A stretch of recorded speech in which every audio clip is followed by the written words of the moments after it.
영화는 언제나 머릿속으로만 그려오던 비현실적인 내용을 현실화시키며 우리의 상상을 충족시킨다. 영화 속에 등장하는 이 자동차는 컴퓨터의 조작만으로 스스로 주행하는 무인 조종차로 관객의 눈길을 사로잡는다. 과연 정말 저런 차들이 현실이 될 수 있을까? 인간의 욕망은 영화 속에서 먼저 실현이 되고 영화 속 이야기가 현실이 되는 사례를 우리는 무수히 지켜봐왔다. 영화에서처럼 조종사 없이 항공기가 하늘을 비행하는 시대는 먼 미래의 이야기가 아니다. SF나 공상과학에서 보던 얘기가 아니죠. 이제는 현실입니다. 인간의 욕망으로 인해 과학기술은 끊임없이 발전하고 상상 속에서만 가능했던 일들을 현실화시키고 있다.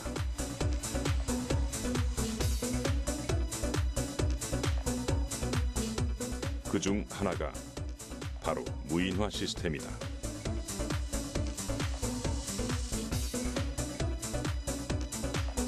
무인화 시스템은 이미 우리들 삶 속에 깊숙이 들어와 있다.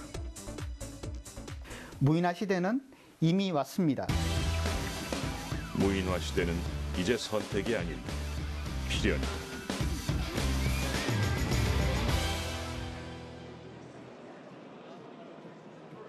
이곳은 항공우주와 방위산업기술의 현재와 미래를 보여주는 전시회 현장이다.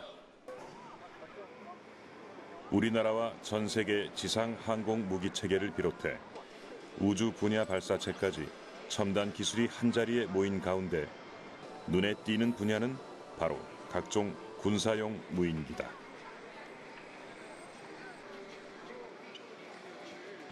전시장에는 고기동 감시 정찰을 비롯해 내부 무장 탑재가 가능한 스텔스 형상의 무인 전투기 등 다양한 군사용 무인기들이 선보였다. 이는 고도의 위험 환경에 조종사가 직접 노출되는 문제를 해결하며 미래 전장에서 유인 전투기의 임무를 대체 수행하게 될 미래형 전투기로 디지털 원격 조종 비행 제어의 가능성을 입증한 무인기들이다.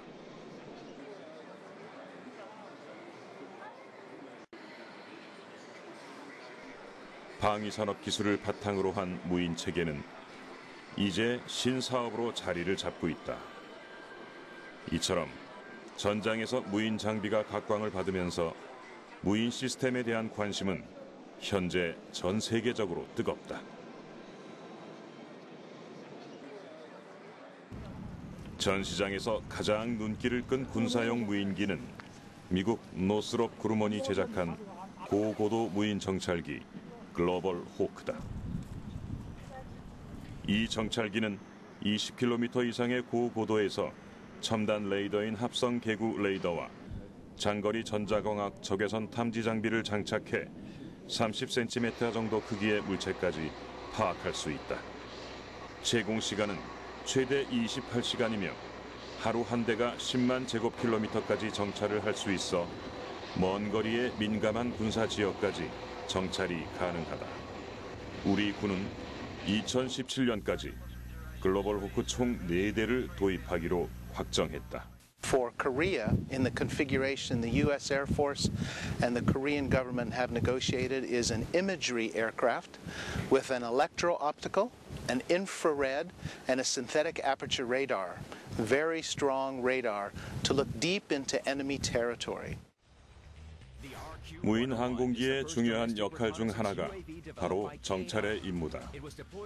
세계 각국은 자국의 안보를 위해 무인 정찰기 개발에 전력을 쏟고 있다. 국내에서도 크고 작은 무인 정찰기들이 개발되고 있는데 대형 무인 정찰기의 경우 높은 고도에서 멀리까지 정찰이 가능한 데 반해 소형 무인 정찰기의 경우 대형 무인 정찰기보다 근거리를 정확하게 감시할 수 있다는 장점이 있다.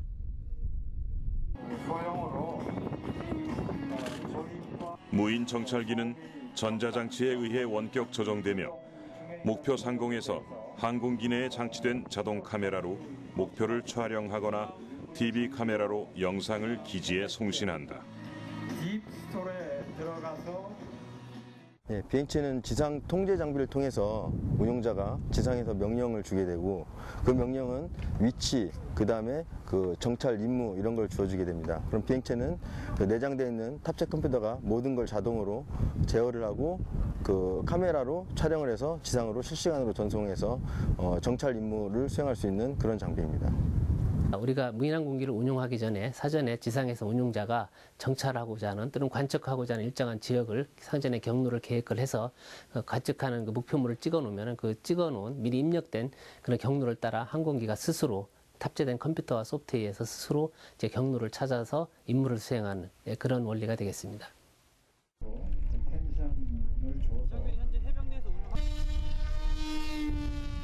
무인 항공기는 이처럼 일반적인 항공 기술에 정보통신 기술이 결합된 대표적인 융합 기술이다.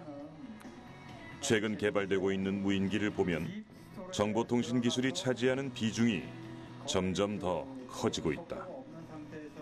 실시간 데이터 수집과 분석 등 무인 항공기의 임무 수행에 있어 정보통신 기술이 그만큼 중요하다는 근거다. 주간용 TV 카메라,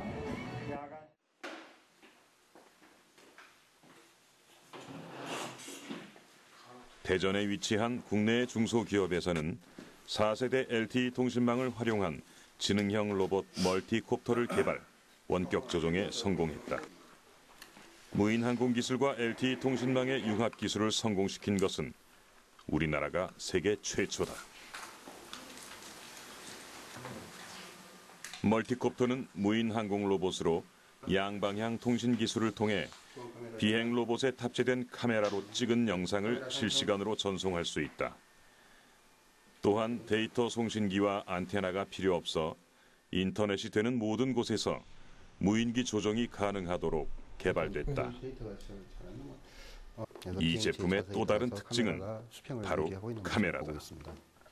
하늘에서 많은 시야를 확보하는 임무를 보다 정확하게 수행하기 위해 비행체의 어떠한 움직임에도 카메라가 수평을 잡을 수 있도록 설계되었다. 이 모든 기술과 부품이 수입에 의존하지 않고 자체 개발로 이루어졌다. 국내에서 개발되고 있는 무인 항공기들, 거기에 탑재되는 장비들이 100% 국산화된다라는 게 참 어려운데, 그 중에 하나가 비행체의 자세를 측정할 수 있는 자세 측정 센서 AHRS라는 센서가 있습니다. 그 센서 같은 경우 대부분이 수입에 아직도 의존을 하고 있는 현실인데요. 저희들 제품 같은 경우는 그거를 자체 개발을 해서 약 4년간의 현장 실험을 거쳐서 저희 시스템에 적용이 되고 있기 때문에 성능 자체로서는 그 제품, 외국 제품에 비해서 뒤지지 않는다라고 자신을 할 수가 있죠.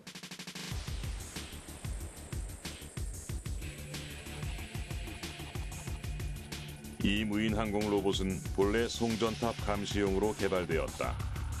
철탑 고도에서 안정성과 선명한 화질을 제공하며 주간과 야간 카메라가 동시에 탑재돼 있어 열이 발생하는 철탑 송전선에 문제가 생겼을 경우 즉각적으로 발견할 수 있는 특징이 있다.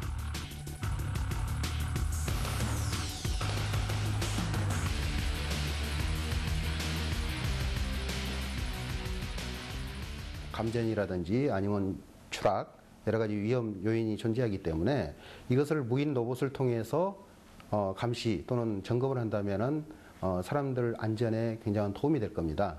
그래서 저희 무인 비행체를 이용을 해서 철탑 감시를 시도하게 됐었고요.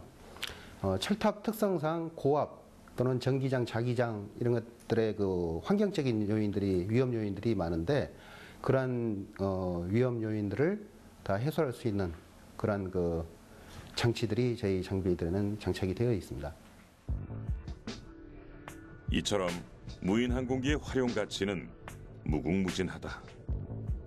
송전탑 감시를 비롯해 사람의 손길이 닿기 어려운 재난 지역, 태풍 추적, 생태 관찰, 농약 살포 등 군사 목적뿐 아니라 민간 산업에도 무인기는 널리 활용되어 인간의 안전과 편의를 도모할 것이다. 그로 인해 인류가 얻을 수 있는 가치는 매우 크다. 무인기의 활용도는 무궁무진한데요. 저 개인적으로는 상시 작전보다는 비상 작전용으로가 적합하다고 봅니다.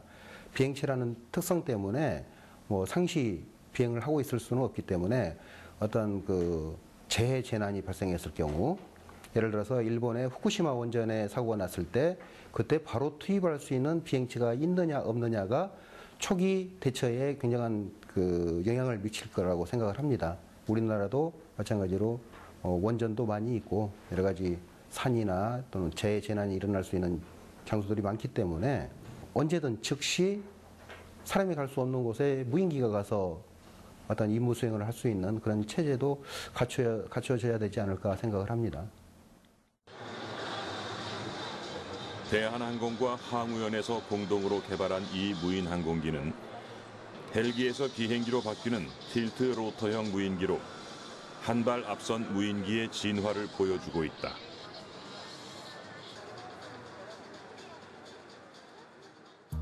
틸트 로터는 가속 비행 시에는 수평 방향으로 돌다가 이착륙 시에는 수직 방향으로 자동 전환되는 항공기로 우리나라와 같은 지형에서 활용 가치가 뛰어나다.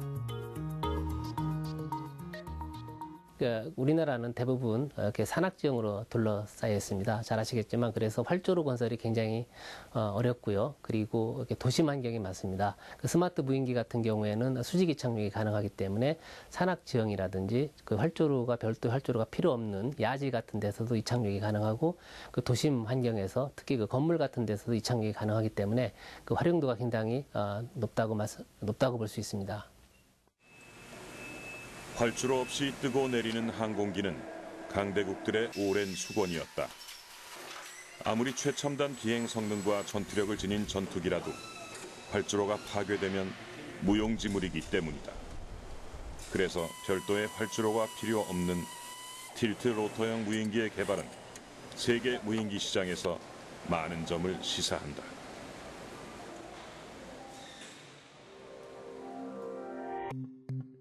스마트 무인기의 기술을 보유한 나라는 전 세계에서 미국과 우리나라뿐이다. 하지만 비행에 성공한 것은 우리나라가 세계 최초다. 무인 항공기 시장에서 세계 최고를 달리며 각종 무인기를 다량 운용 중인 미국에서조차 2006년 시험 단계의 추락 사고로 개발을 중단했던 방식을 우리가 자체 기술로 성공시킨 것이다. 230, 240, 250 도달, 현재 260, 전투력 0도, 268. 자, 시작합니다.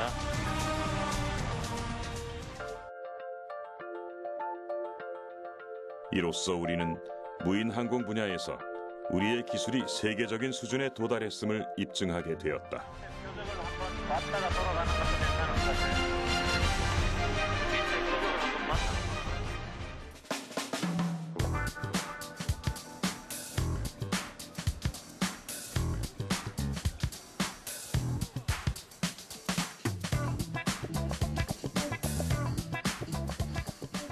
컴퓨터로 조종되는 5대의 벌새라고 불리는 소형 무인기가 음악에 맞추어 군무를 펼치고 있다.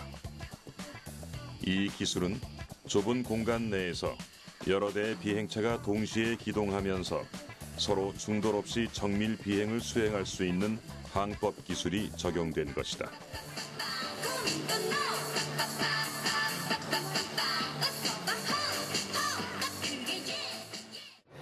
벌새의 그 군무를 위해서는 정확하게 먼저 벌새의 위치를 파악하는 게 필요한데요. 벌새의 위치를 결정하기 위해서 여기 보시는 볼에 그 적외선 그 빛을 쏘여서 돌아오는 시간을 측정해서 먼저 거리를 위치를 결정을 하게 됩니다.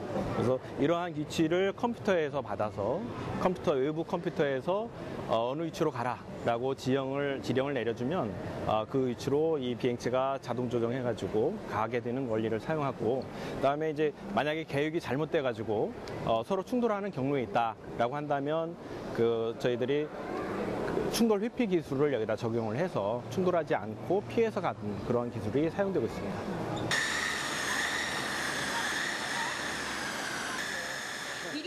항우연에서는 이처럼 스마트 무인기를 비롯해 다양한 소형 무인기를 개발 중에 있다. 지상에서도 자유롭게 이동하며 방향 전환이 가능한 사이클로콥터를 비롯해 벽에 붙은 상태로도 비행이 가능해 건물에 부딪히거나 사람에게 부딪혀도 비행체가 망가지거나 사람이 다치는 걸 줄일 수 있는 플라잉볼 비행체 등 기능 또한 다양하다. 이렇게 사람이 손으로 가볍게 밀쳐도 비행 자세를 유지하는 것이 가능합니다.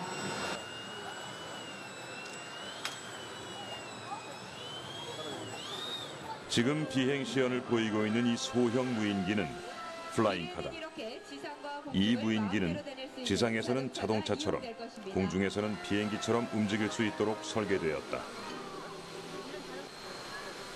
가까운 미래에 우리는 지상과 공중을 마음대로 다닐 수 있는 이 자동차를 타고 세상을 마음껏 활보하게 될 것이다. 무인 항공기 기술을 개발한 궁극적인 목적은 미래형 비행체인 개인용 비행체 PAV라고 하는 비행체를 개발하는 데에 필요한 기술들을 저희가 개발하는 데 사용되고 있습니다. 그래서 이러한 기술을 개발하기 위해서 자율 비행이라든지 충돌 회피, 그다음 그 에너지를 조금 쓰는, 그다음에 소음을 줄이는 이러한 친환경 기술, 이러한 기술들을 개발하게 될 것입니다.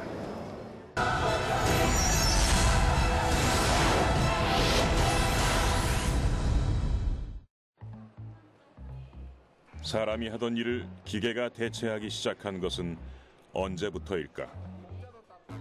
어쩌면 무인화는 이미 우리 생활 깊숙이 자리 잡고 있었을지도 모른다.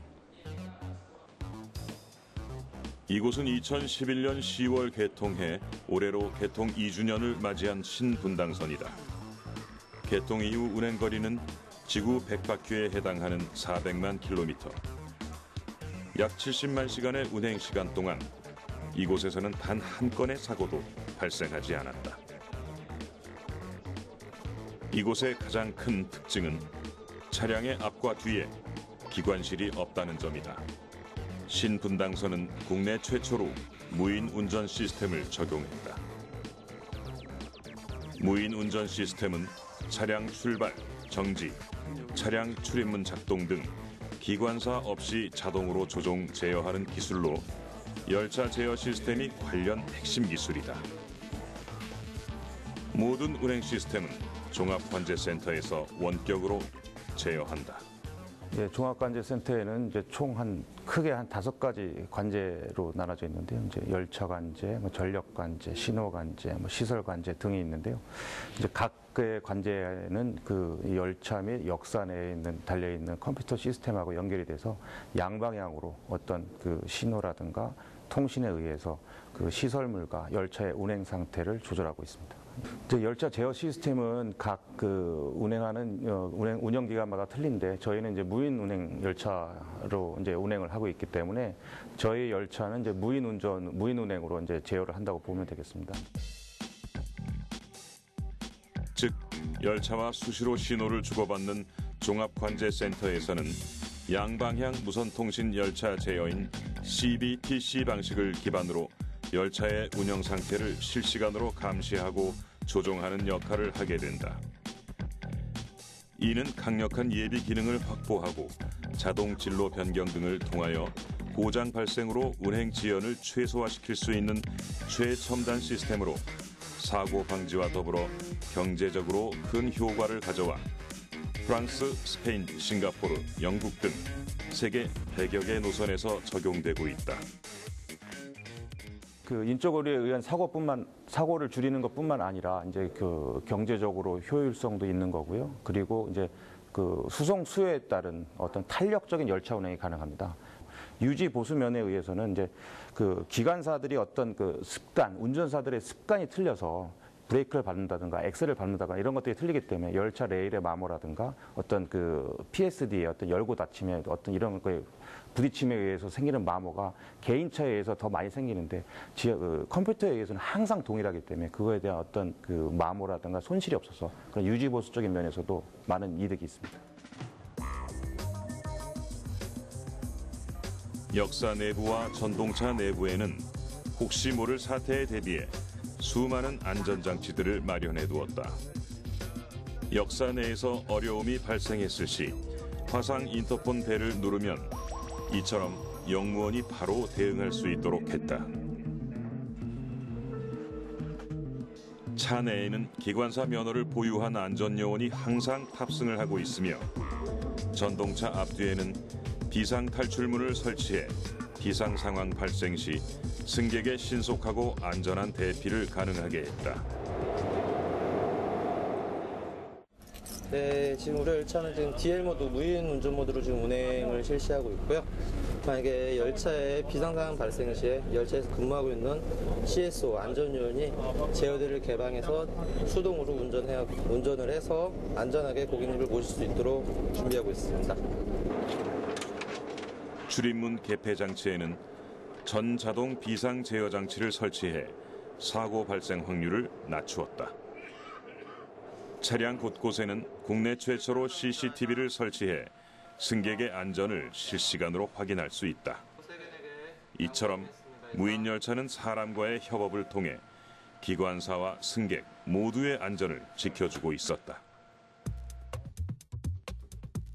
국내에서는 현재 세계 최초로 4세대 이동통신인 LTE를 사용한 무선통신 기반 열차 제어 시스템을 개발해 종합 성능 검증 시험 단계에 있다. 무선 기반 열차 제어 시스템은 철도 전용 무선 통신망을 활용하여 열차 제어, 관제, 유지 보수, 감시 등 철도 전반의 서비스를 통합 제공하는 시스템이다. 현재 국내 철도에서 운행 중인 철도 무선 통신은 단순히 음성 통화만 가능한 상태며 운행 중인 열차를 제어하기 위한 데이터와 영상 전송은 불가능한 상태다. 특히 고속철도는 열차가 통화하는 지역에 따라 각기 다른 세 종류의 통신 방식으로 운영됨으로써 열차 운행의 안정성 문제와 국외 기술에 대한 접근성 등 다양한 기술적 경제적 문제가 발생하고 있는 것이 현실이다. 이러한 문제점을 해결하기 위해 국내에서 세계를 선도하는 LTE 방식을 미래의 철도 통신 방식으로 선정하게 되었다. 철도 전용 무선 통신망 LTE-R은 기존의 음성, 데이터 기술에 영상까지 활용되어 더욱 혁신적인 서비스를 제공하는 시스템으로 완성된다. 한국형 무선통신 기반 열차 제어 시스템의 핵심은 무선통신을 활용하여 열차의 운행을 제어하는 것입니다. 이를 위해서는 300m 간격으로 선로변에 설치된 안테나를 통해 가지고 0.5초 간격으로 연속적으로 정보를 전송하고 차량에 설치된 타코메트를 통해서 열차의 위치를 검지하게 되겠습니다. 이러한 위치는 지상에 설치된 200m 간격으로 설치되어 있는 RFID 태그를 통해 가지고 위치를 보정함으로써 열차의 속도를 정확하게 그리고 열차의 위치를 실시간 정밀하게 제어할 수가 있습니다. 또한 안전을 위해서는 영상 및 다양한 계측 정보가 실시간으로다가 관제센터로다가 모니터링 되기 때문에 이 무인 운전이 가능하도록 설계되어 있습니다. 철도 전용 무선 통신망을 통한 열차 제어 시스템은 무인 운전을 중심으로 단계적으로 속도를 향상시킴으로써 운영 환경이나 속도에 관계없이 모든 노선을 달릴 수 있다. 이제 더 이상 심각한 철도 사고는 생각할 수 없다. 무선 통신 기반 열차 제어 시스템은 운영 중인 열차의 실시간 진단과 감시를 통해 고장이나 사고를 사전 예측하여 예방 조치가 가능하다. 따라서 운영 요원은 물론 승객들도 실시간 대응이 가능하다. 또한 이 시스템은 또 다른 국가 재난망으로 활용될 가능성이 매우 높다.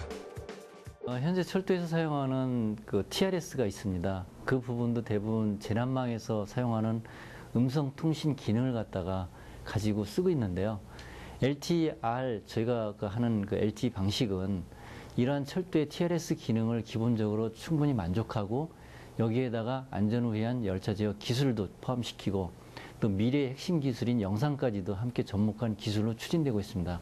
그리고 추가적으로 철도 노선이 전국적으로 설치되어 있기 때문에 철도에 설치된 인프라 설비를 갖다가 재난망에서 그대로 이용한다면은 국가적인 예산 중복 없이 인프라 설비를 구축할 수 있을 것으로 생각이 됩니다. 무선 통신 기반 열차 제어 시스템의 개발이 가져오는 경제적인 효과는 매우 크다.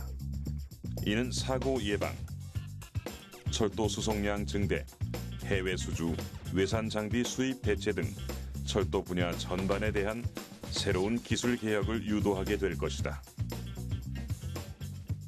철도 LTE 적용 사례를 통해서 국내의 철도 LTE 통신 기술이 현대 산업 전반에 응용될 수 있는 기능 가능성을 입증하는 계기가 되었기 때문에 이를 통한다면 미래의 첨단 고부가치 사업을 활성화할 수 있는 것이 가장 큰 파급 효과라고 볼 수 있습니다.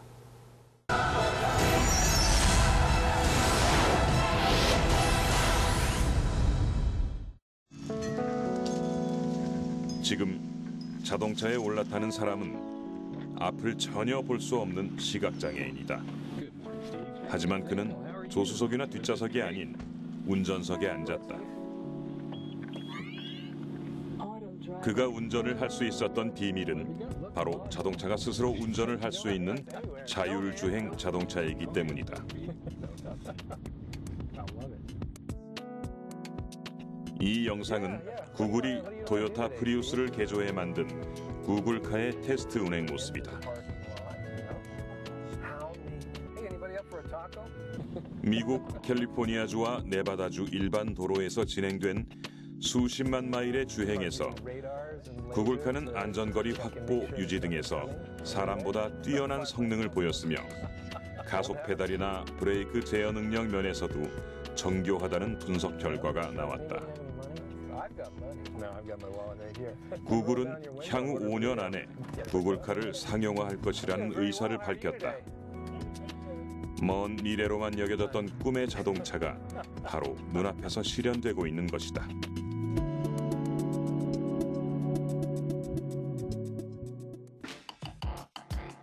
이탈리아의 파르마 대학 연구팀이 개발한 이 자동차는 카메라와 레이저 스캐너가 장착돼 있어 차선과 장애물 등을 감지한다.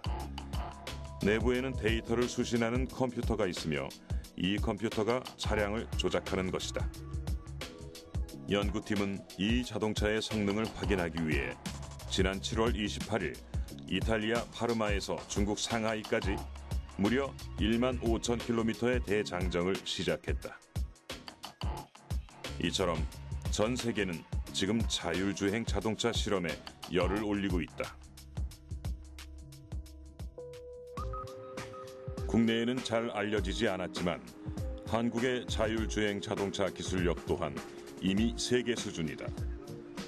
도로 위에서 스스로 주행을 하고 있는 이 자동차는 국내에서 수년간 총 150만 킬로미터의 주행 실험을 거치며 안정성을 검증받았다. 이 자동차는 고속도로와 같은 연속류의 도로에서는 운전자의 도움이 전혀 없어도 스스로 주행이 가능하다. 주행 속도는 최대 140km. 연속류의 도로에서만 사용한다면 상용화도 당장에 가능할 것이다. 이 자동차가 일반 도로에 나오기까지는 한민홍 교수의 강한 집념이 있었다. 무인 자동차 연구를 시작한 지는 25년. 주행 테스트만 15년의 시간이 소요됐다. 자율주행 차량이 상용화되기 위해서는 무엇보다 안정성을 입증해야 하기 때문이다. 자동차라는 것은 그 도로에서 움직이는 물건이기 때문에 이 사람의 인명과 그 직결되는 아주 그 안전의 문제가 있습니다. 따라서 그 하룻밤 사이에 프로그램을 했다고 해서 바로 그 프로그램을 가지고 도로에 나갈 수는 없는 거고, 그게 어떤 전혀 문제가 없다는 걸 확신이 있을 때까지 계속 반복하고 확인하고 수정하고 이런 그 과정을 거쳐야 되기 때문에 딴 그 작업에 비해서 엄청난 시간과 인내와 끈기가 필요한 이런 그 작업이 되기 때문입니다. 우리는 한민홍 교수가 개발한 자율주행 장치를 통해 자율주행의 원리를 알아보았다. 자율주행 장치는 극의 카메라와 컴퓨터 그리고 레이저 스캐너로 구성돼 있다. 먼저 카메라는 사람의 눈을 대신해 전방의 화면을 촬영해 컴퓨터에 전달한다. 그러면 컴퓨터는 차량의 진행 방향을 결정하고 조향의 값을 유닛으로 보내 핸들을 조작하게 된다.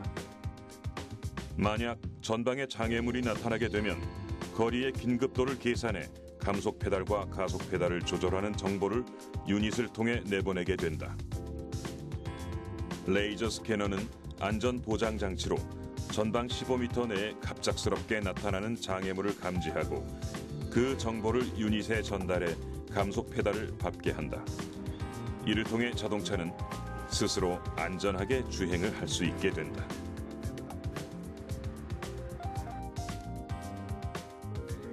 전 세계가 이토록 무인 자동차를 염원하며 개발에 열을 올리고 있는 이유는 무엇일까? 그것은 바로 편안함을 넘어서 안전하고자 하는 인간의 가장 기본적인 욕구 때문일 것이다.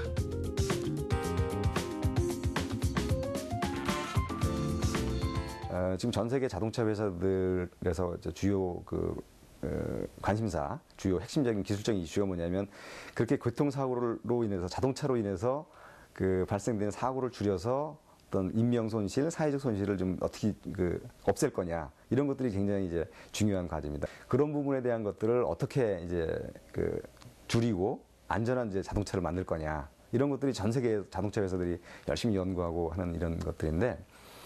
이게 그런 거의 연장선상으로 이런 자율주행 자동차가 이제 만약에 이제 모든 자동차가 이런 자율주행 자동차로 된다 그러면 이제 그런 사고의 가능성들이 이제 지금보다 거의 90% 이상이 없어지는 거죠.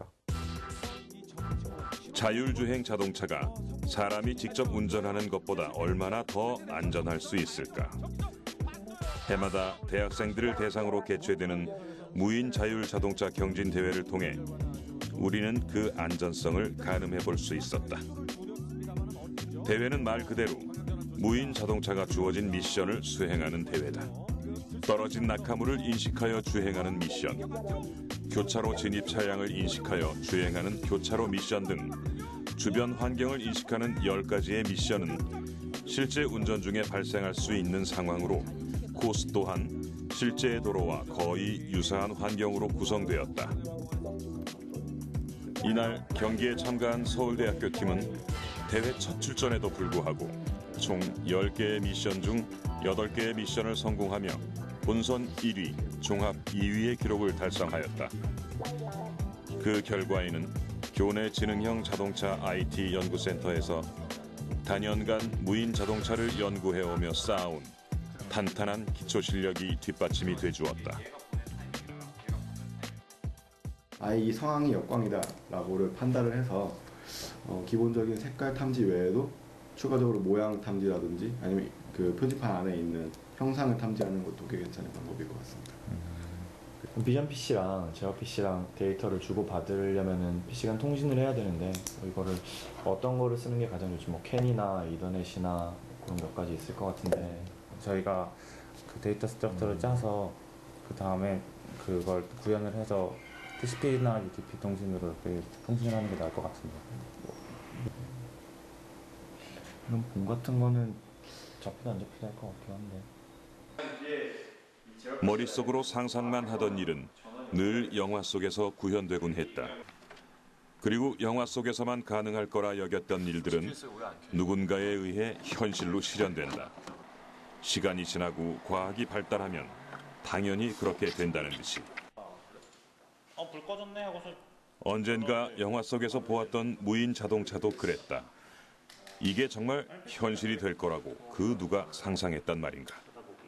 굉장히 짜릿하죠. 그런 부분들이 정말 제가 만들어 보겠다고 생각을 사실 해본 적은 많이 없었지만 지금 하고 있는 건 정말 영화 속에 나오는 차들을 만들고 있는 거니까 이전에 보는 관점이 되게 바뀐 것 같아요. 예전에는 그런 거 날아다니고 하면 우아하고 말하는데 정말 고생 엄청 해야지 저런 건 나오는데 이런 생각도 들기도 하고 이제 원래 갭이 굉장히 컸잖아요. 할 수도 없는 거리였는데 좀 이뤄나가고 있는 거니까 그런 성취감도 있고요. 하지만 이 꿈의 자동차가 완전한 형태로 도로에 나오기까지는 아직 거쳐야 할 난제들이 많다. 주변 환경을 인식하기 위한 카메라와 레이저 스캐너가 아직은 사람의 인식 기능을 따라오기가 힘들기 때문이다. 컴퓨터가 사람의 인식 기능을 정확히 구현하기까지는 아마 상당한 시간이 걸릴 것이다. 한 종류의 센서만 갖고는 절대로 사람이 보는 것처럼 인식을 할 수가 없거든요. 그래서 카메라, 레이저 스캐너 그런 것들을 다 같이 활용을 해야 되는데 이런 것들을 융합하는 센서 융합 알고리즘 개발이 가장 중요하다고 생각을 합니다. 그걸 통해서 인식된 센서들의 싱크를 맞춘다고 하는데 이게 감지된 타이밍하고 다른 센서가 감지된 타이밍하고 약간 다르거든요. 이제 그런 걸 맞추는 것에서 시작을 해서 차가 현재 주행 상태가 어떤지 방향이나 속도 그런 것에 따라서 또 다 명령을 다르게 줘야 되거든요. 그런 것들까지 함께 다 융합하는 센서 융합 혹은 정보 인포메이션 퓨전 그런 쪽 알고리즘 개발이 가장 핵심적일 거라고 생각을 합니다.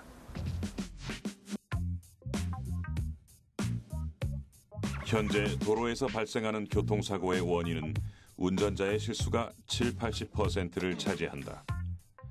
인간은 좋은 데든지 또는 산만한 운전을 함으로써 사고가 발생하게 되는데 컴퓨터에 의한 운전은 졸지도 않고 또 산만한 운전도 하지 않습니다. 그러나 컴퓨터는 이 극한 상황에서의 어떤 순간적인 결정을 내리는데 취약한 데 반해서 인간은 취약한 교통 상황에서도 올바른 판단을 할 수 있는 이런 장점이 있습니다. 인간이 취약한 부분은 컴퓨터가 보완을 해주고 또 컴퓨터가 취약한 부분은 인간이 보완해주는 이러한 협동체제, 다시 말해서 파트너십 드라이빙 또는 드라이브 투게더 체계가 가장 좋은 방안이라고 생각을 합니다. 함 총장님 개정사를 좀. 이곳은 충남 태안에 위치한 한서대학교다. 한서대학교는 항공 분야의 특성화로 발전을 거듭하고 있으며 2011년 국내 최초로 무인 항공기 학과를 개설했다. 남학생은 다 2학년이고요.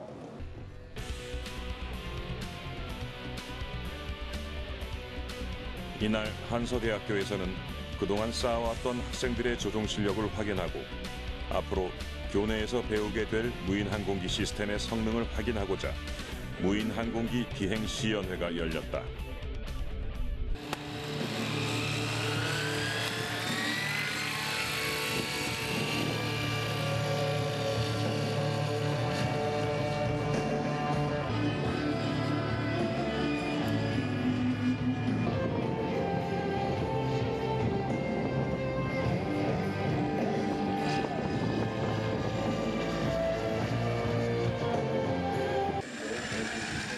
비행시연회에서는 무선 조종 RC 헬리콥터를 조종하는 국가대표 선수들의 시범도 함께 선보였다.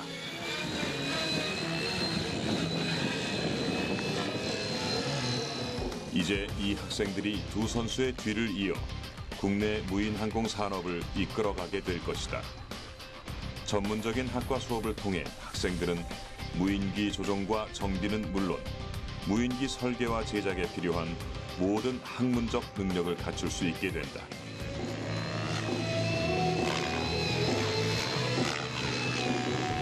앞으로 이제 무인 항공기에 대한 운용이 군 쪽이라든가 또는 민간 쪽에서 굉장히 많이 소요가 늘어날 것 같고요. 이런 면에서 정말 적절한 운용 능력을 가진 사람들이 굉장히 많이 필요할 것으로 예상하고 있습니다. 근데 이제 이러한 능력을 가진 사람들을 키워내는 그런 학교가 사실은 없어요. 그래서 기업체들도 이런 부분에서 굉장히 많이 어려움을 토로하고 그래서 학교에서 그러한 인력을 양성하는 것이 좋지 않겠나 그렇게 생각해서 지금 조종 능력, 운용할 수 있는 능력을 저희들이 그런 인력을 배출하게 되었습니다. 무인화 기술이 비약적으로 발전해감에 따라 여러 가지 부작용과 우려의 목소리가 나오고 있다. 무인기의 경우 주택 침입이나 특정인 감시, 테러 등으로 그 목적이 변질될 가능성이 있다는 우려다.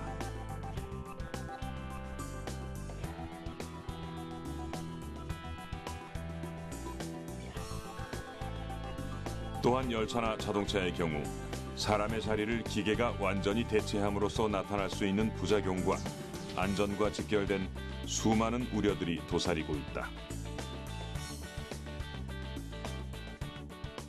지금 무인화가 비단 무인 항공기뿐만 아니라 무인 선박이라든지 무인 자동차, 그리고 무인 열차 등 다양한 산업 전반 분야에서 무인화가 진행되는 것으로 알고 있습니다. 이렇게 무인화가 진행되면서 어떤 무인화로 인한 여러 가지 혜택도 있지만은 또 우리가 사람이 하던 일을 대체함으로써 사람들의 기존의 일자리를 잃을까 하는 어떤 일부 우려가 있는 것으로 알고 있습니다만, 그렇지만은 이와 같은 무인화는 결과적으로 인류의 삶을 유택하게 하고 인류와 더불어서 나감으로써 우리의 미래를 약속하는, 미래를 열어주는 중요한 축으로 자리 잡을 것입니다. 이러한 무인화는 결국 인간을 위한 것입니다. 그렇기 때문에 무인화는 반드시 인간과 협력하면서 인간을 위한 무인화로 이렇게 진행될 것으로 기대가 됩니다. 여기 인간의 보다 윤택한 삶을 위해 부단히 애를 쓰는 사람들이 있다. 이들을 통해 인간이 상상 속에서만 그리던 영역까지도 무인화는 현실이 돼가고 있다. 항공이나 차량의 무인화가 대중화되기 위해선 여전히 거쳐야 할 산이 많다. 인류의 안녕을 위한 무인기의 사용 목적이 변질되지 않기 위해서는 법적인 제도가 정비돼야 할 것이고, 운용자에 대한 엄격한 자격 부여와 올바른 교육이 이루어져야 할 것이다. 사람의 안전과 직결된 차량의 경우엔 사람과 자율주행 차량의 협업이 가장 중요한 키포인트가 될 것이다. 이제 무인화는 우리가 거부할 수 없는 도도한 강물과도 같은 흐름이다. 사회는 이제 무인화 시스템에 발맞춰 새로운 형상으로 변해갈 것이다. 무인화 시대를 받아들이는 것은 이제 선택이 아닌 필연이다.